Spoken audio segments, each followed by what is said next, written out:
Pemirsa Ramadan Karim yang berbahagia, yang kedua adalah membangun hubungan yang baik dengan sesama manusia. Karena judul kita adalah membangun hubungan baik antar sesama, kita fokuskan pada pembahasan bagaimana hubungan kita dengan orang lain, yaitu hablum minan nas yang telah kita sebutkan di awal. Hablum minan nas maknanya adalah menjaga hubungan yang baik dengan sesama manusia. Bahwa Al-Quran menyebutkan dalam surah Al-Hujurat, surah 49 ayat yang ke-13, Ya ayyuhan nasu inna khalaqnakum min zakarin wa unsa wa ja'alnakum syu'uban wa qabaila lita'arafu inna akramakum indallahi atqakum innallaha alimun khabir. Wahai manusia, sungguh kami telah menciptakan kalian semuanya dari jenis laki-laki dan perempuan, dan kami jadikan kalian bersuku-suku bahkan berbangsa-bangsa adalah untuk saling mengenal. Sesungguhnya yang paling mulia di antara kalian adalah orang yang paling bertakwa, dan Allah Maha mengetahui dan Maha memberikan kabar. Yang pertama ada kalimat lita'arafu. Kita sebut dengan proses awalnya adalah ta'aruf. Mengenal satu dan yang lain. Sebagai bagian daripada makhluk yang namanya manusia, semua kita umat manusia adalah bersaudara. Ta'aruflah, kenallah siapapun dia. Mereka semua adalah hamba Allah Subhanahu wa ta'ala. Kenapa kita harus mengenal?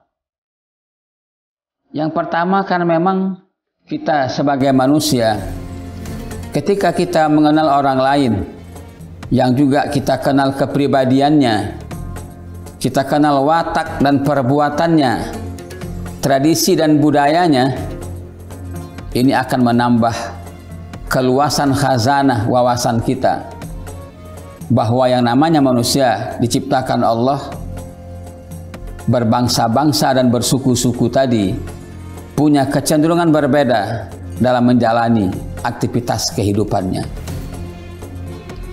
Setelah proses ta'aruf kita mengenal, nanti di sana ada proses tafahum, saling memahami bahwa tidak semua manusia sama dan dapat disamakan.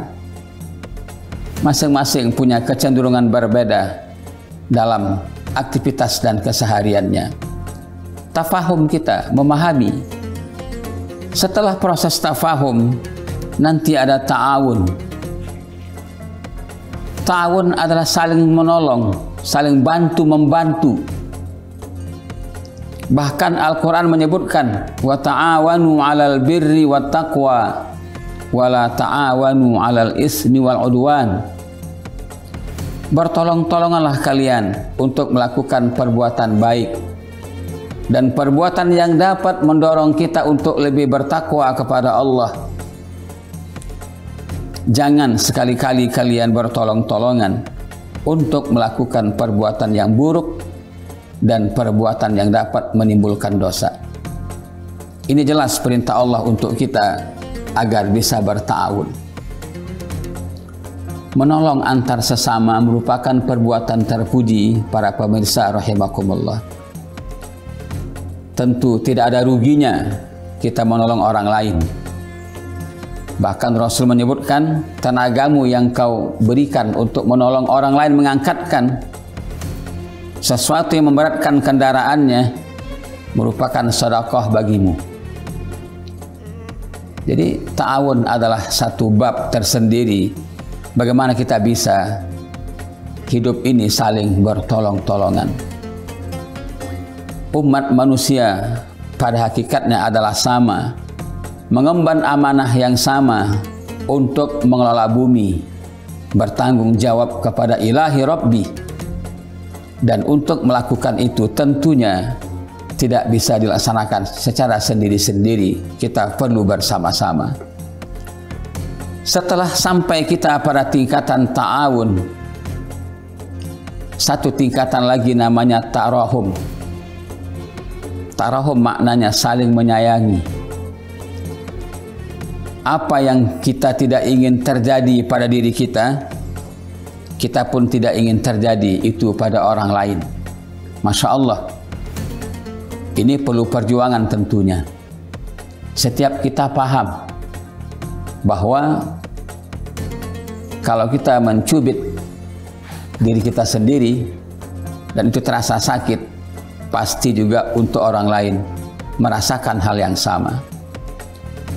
Pertanyaannya, bagaimana bisa kita meresapi?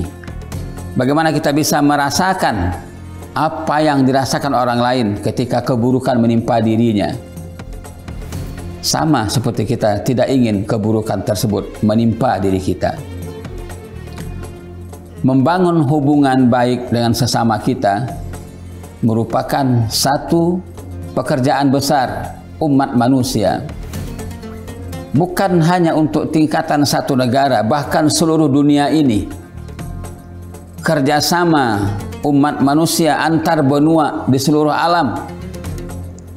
Dan itu dapat terwujud ketika untuk hal-hal yang kecil kita terbiasa melakukan kerjasama, kita terbiasa melakukan dan mengamalkan ta'awun, tafahum, dan tarahum tadi. Bahwa tidak sempurna iman seseorang apabila dia tidak menjadikan sahabatnya, temannya, seperti dia menjadikan sesuatu untuk dirinya sendiri.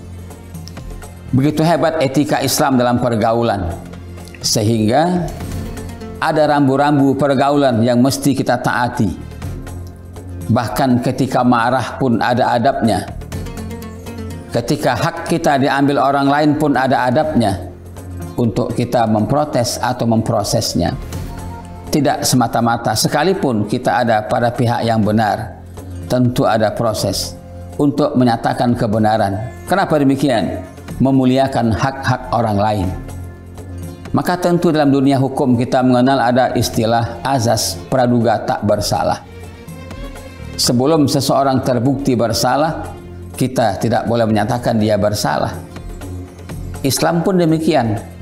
Selama belum bisa menghadirkan saksi, seseorang tidak boleh menuduh orang lain berbuat sesuatu, tindakan-tindakan buruk atau tindakan-tindakan mungkarat. Harus ada saksinya. Kenapa?